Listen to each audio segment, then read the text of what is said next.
मैं भी स्किनी था और मैं सोचता था कि डेली मैं बहुत खाना खाता हूँ फिर भी मेरा वेट गेन क्यों नहीं हो रहा है। दिक्कत मेरे खाने में नहीं थी, क्योंकि मुझे बॉडी के अकॉर्डिंग कौन सा खाना खाना चाहिए वो मुझे नहीं पता था। शुरुआत में मैं सोचता था कि पेट भर के खाना खाऊंगा तभी मेरा वेट गेन होगा, लेकिन दिक्कत तब आनी शुरू हुई जब मैंने जिम ज्वाइन किया। वहाँ पे ऐसा सोच रहा था कि जिम जाने से मेरी बॉडी बनेगी, मेरा ग्रोथ भी होगा, लेकिन मुझे किसी ने ऐसे गाइडेंस नहीं दिया कि सबसे ज़्यादा इम्पोर्टेंट होता है डाइट। जो भी मील खा रहे हो उसमें इनफ कैलोरीज नहीं है। कभी ब्रेकफास्ट स्किप करता था, कभी लंच लेट कर, और जब डिनर की बात आती थी तब मैं हल्का फुल्का खाना खाता था। लेकिन मुझे ये नहीं पता था कि अगर वेट गेन करना है तो मुझे कैलोरी सरप्लस में जाना चाहिए। तो सबसे बड़ी गलती यही थी कि मैं जो डेली खाना खाता हूँ, जो भी मेरा वेट है, तो मुझे वेट बढ़ाने के लिए एक्स्ट्रा कैलोरीज की ज़रूरत पड़ेगी। फॉर एग्जांपल मैं 2000 कैलोरी पर डे कंज्यूम करता हूँ कि मैं जो भी खाना खाता हूँ उससे मेरा वेट गेन होगा। लेकिन रियलाइज़ तब हुआ जब मैंने बहुत सारी चीज़ें ऑब्जर्व की अपने आप में कि वेट गेन करने के लिए आपको कैलोरी सरप्लस में रहना पड़ेगा।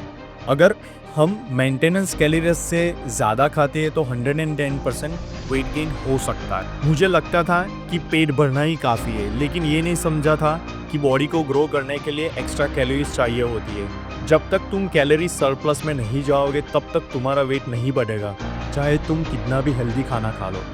दूसरी गलती, मुझे प्रोटीन की इम्पोर्टेंस भी पता नहीं थी। शुरुआत में मैं ऐसा सोचता था कि जिम जाने से मेरी बॉडी बन जाएगी और ग्रोथ भी अच्छा मिलेगा।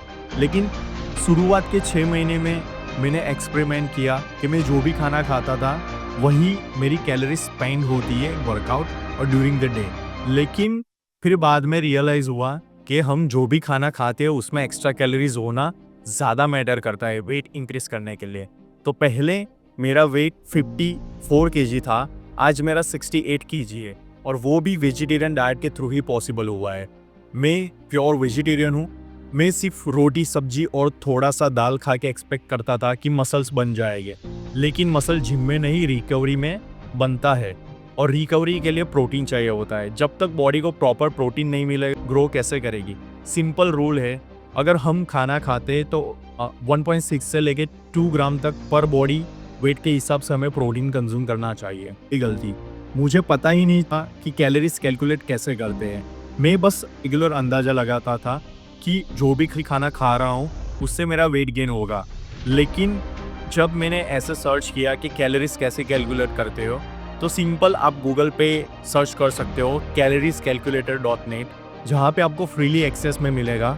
फॉर एग्जाम्पल आप 60 केजी के हो, calories-calculator.net में आप इनपुट करते हो अपनी details, height, weight and age के हिसाब से, और एक्टिविटी लेवल रखते हो 5 to 6 days workout in a week, तो आपको टोटल दिखाएगा कि अगर आप वेट लॉस चाहते हो तो आपको कैलोरीज डेफिशिएट में इतनी कैलोरीज कंज्यूम करनी चाहिए। अगर आप अपना वेट मेंटेन करना चाहते हो तो आप जो भी डेली खाना खाते हो वो आपका खाना वैसे ही रहना चाहिए।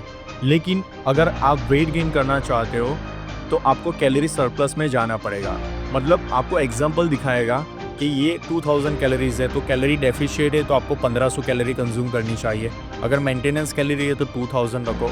अगर आपको वेट गेन करना है तो उससे ज़्यादा कैलोरीज दिखाएगी। मतलब आपको इजीली मिल जाएगा। और एक छोटी सी आदत भी बनानी चाहिए, हमें डेली रूटीन में हमारा खाना भी ट्रैक करना बहुत ज़रूरी है।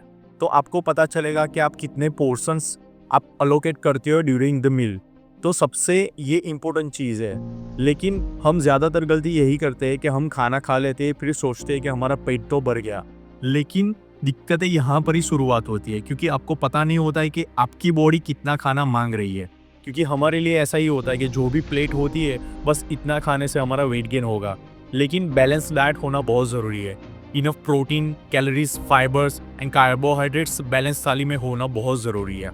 लेकिन फिटनेस में अंदाज़ा नहीं, सिस्टम काम करता है। जब तक तुम्हें पता नहीं होगा कि तुम कितना खा रहे हो और तुम्हें कितना खाना चाहिए, तब तक प्रोग्रेस ट्रैक नहीं कर पाओगे। मैंने जब अपनी कैलोरीज ट्रैक करनी स्टार्ट की और daily 300 to 500 calories extra add की, तब जाके डिफरेंस दिखना शुरू हुआ। पहले मैं ऐसा दिखता था, फिर बाद में ये मेरी करंट फिगर आप देख ही सकते हो स्क्रीन पर। सबसे इम्पोर्टेंट चीज़ कंसिस्टेंसी। मैं भी शुरू में मोटिवेटेड होता था 2-3 दिन के लिए, फिर रूटीन ब्रेक हो जाता था। कभी जिम स्किप, फिर बाद में कभी डाइट स्किप, और मैं जो भी खाना खाता हूँ उससे मेरा ग्रोथ हो ही जाएगा। लेकिन बिना सिस्टम के बॉडी बनाना इम्पॉसिबल है। सच ये है कि स्किनी रहना कोई प्रॉब्लम नहीं है, लेकिन बिना सिस्टम के बॉडी बनाना इम्पॉसिबल है। अगर तुम्हें वेट गेन करना है तो 3 चीज़ें फिक्स करो: कैलोरी सरप्लस, प्रॉपर प्रोटीन और उसके साथ साथ कंसिस्टेंसी। ये कोई शॉर्टकट नहीं है, ये प्रोसेस है, और जब तुम इस प्रोसेस को समझ जाओगे तब रिजल्ट्स आना गारंटेड है। और याद रखना कि मैं भी स्किनी था, लेकिन जब मैंने सिस्टम समझा तब सब चेंज हो गया। तो तुम भी कर सकते हो। अगर वीडियो आपको पसंद आती है तो आप लाइक करना, शेयर करना एंड सब्सक्राइब करना। Thank you so much.